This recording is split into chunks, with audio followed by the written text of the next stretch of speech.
Balitang News. Nandito po ako sa Northwestern University para sa isang seminar ng Fundamentals of Filmmaking. Kasama ko po si Mr. Wilder Katapat ng Northwestern University. Magandang umaga, sir.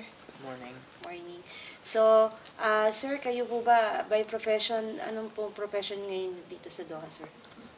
Bali ako isang broadcast and production technical support specialist.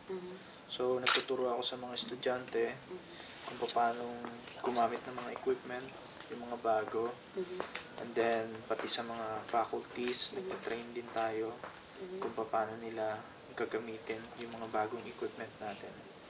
And then, at the same time, nag-share din tayo ng mga skills, knowledge, experience natin during sa mga previous natin. Previously, sir, nag-work po kayo sa Pilipinas, especially yung last work niya is sa Understar Cinema, right? Understar Cinema, Okay. yes. So, nabanggit niyo po na nag-work po kayo sa Star Cinema for how many years? And now, nandito po kayo sa Qatar. So, nakita niyo po siguro ang difference ng mga production sa Pilipinas sa Qatar. So, ano po masasabi niyo, sir?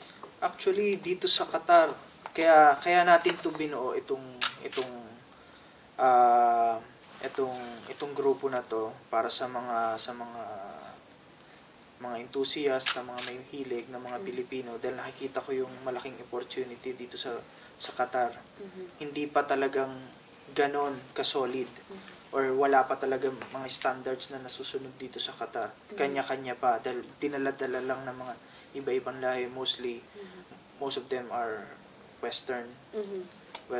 So sila lang ang naggagawa ng sarili nilang sistema na na-adapt lang rin nila sa bansa nila. So tayo, meron din tayong sariling sistema dun sa bansa natin na marami naman talented na Pilipino, bakit hindi natin gawin dito? At maraming willing, di ba? At the same time, exposure din para sa mga Pilipino na may talent tayo na ganito. First time in history na nagkabuklod-buklod kasi yung mga Pilipino na may kaalaman dito sa industriya na to, magkabuklod-buklod para makabuo at ma-expose yung pwede nilang magawa. So, nag-work na po kayo dun sa ibang mga filmmakers dito sa Doha. So, anong po masasabi niyo po sa kanila? May mga nakatrabaho ko rito, may mga naririnig din ako. So, hindi ko na babanggitin kung ano yung mga yun. Pero, nakita ko, hindi pa ganun talaga kahinog karamihan.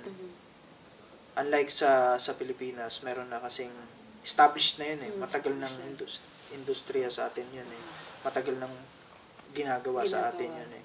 Dito nag-umpisa pa lang talaga. Kaya nga nagkaroon ng mga institusyon dito eh, na para establish tong larangan na to. Last question po, sir. Ano pong maitutulong niyo po sa grupo ninyo sa Filipino community since kung halimbawa gumagawa kayo ng film, ano pong maitutulong nito, sir? So, para sa tinayungan natin na Filipino filmmakers in Doha, additional knowledge to eh, para sa mga Pilipino dito. At the same time, yung skill nila na makukuha dito sa mga trainings na ginagawa natin at mga pwede pa natin gawin sa susunod, is pwede rin nilang magamit yun eh. Kung halimbawa bumalik sila sa Pilipinas, pwede yun nilang magamit yun. Kasi special skill to eh, na hindi mo basta-bastang malalaman sa pagbabasa o sa panonood lang ng TV. So, magagamit mo to sa actual. I mean, matututunan mo to sa actual at magagamit mo to kahit hanggang saan ka mapunta. This is just the beginning, itong mga workshop na to. Pero may mga plano pa tayo na pwede tayong maggawa ng mga independent film din in the future. So, may upcoming mga plans. Aside from this, meron pa kayong mga ibang projects? May mga pwede tayong maging projects under Filipino filmmakers in Doha. So, pwede tayong mag-produce ng pelikula, pwede tayong mag-produce ng mga independent movie. So, doon pa lang nila talaga malalaman yung mga pinag-usapan natin dito sa Fundamentals of Filmmaking na workshop. So, possible kaya, sir, na halimbawa may gumawa tayo ng mga indie films or any films na pwede nating i-market, na pwede nating ipadala sa Pilipinas o kahit saan? Posible yun. Papadala natin yun sa festival at the same time. Hindi lang pangalan ng mga individual na na-involved dun sa project na yon ang nakalagay dito, ang makikita dito, ang pwede natin dalhin dito, kundi pangalan ng mga lahi natin, race natin. Mga Pilipino ang rito sa race natin nakaano to di ba? Madadala natin yung lahi natin dito. Pagka meron tayong naipakita or meron tayong i-share na isang finished product na maganda, na extraordinary para sa iba. Okay. Any last So, words? nag-umpisa to nung 2011 itong Filipino Filmmakers in Doha. So, may mga tao lang, may mga film enthusiasts lang na naki-join or nakisali. Isa na ako doon na parang masyado kung ano sa filmmaking, na sabi ko, bakit walang grupo rito? May mga talents tayo, may mga skilled people tayo na pwedeng mag-contribute dito. So, in the sense na kung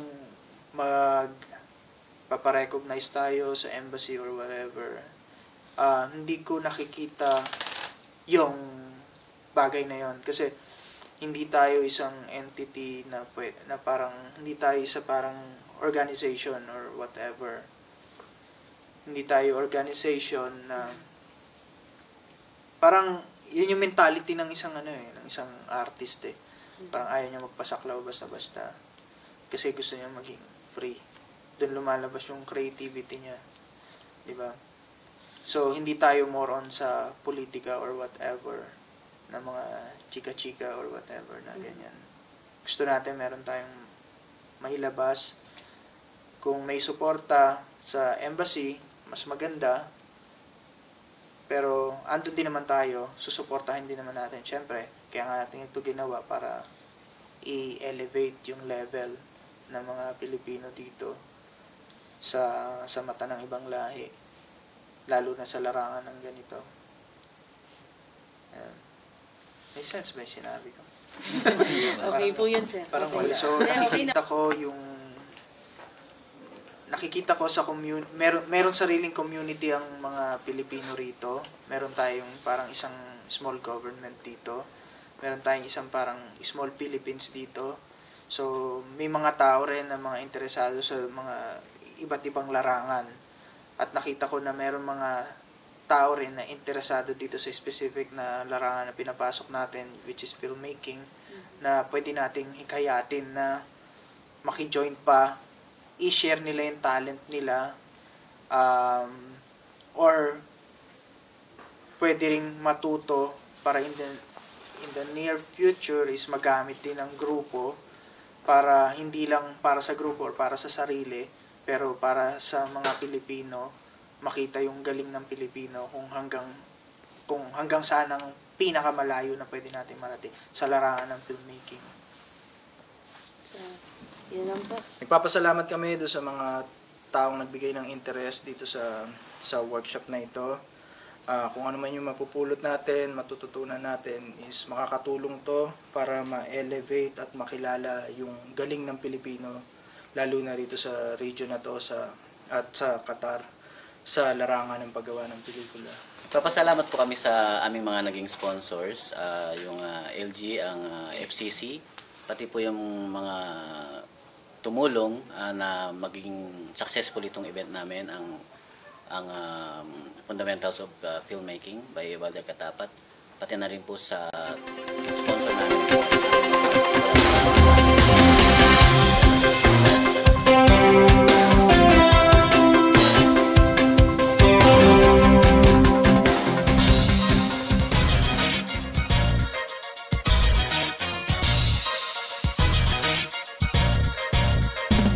Balitang Q, senyalis ng Pinoy na kung saan di na obrang ang talento na tunay na palaban. Ang balita sa pagbilan ng Pinoy ay nagbabaga. Sari-sari mga detalye sa Qatar ilalakad. Balitang Q, senyalis ng Pinoy na kung saan di Di na obra ang talento ng tunay na palaban. Ang balita sa pagkita ng Pinoy ay nagbabaga. Sari-sari mga detalye sa Qatar, ilalathala.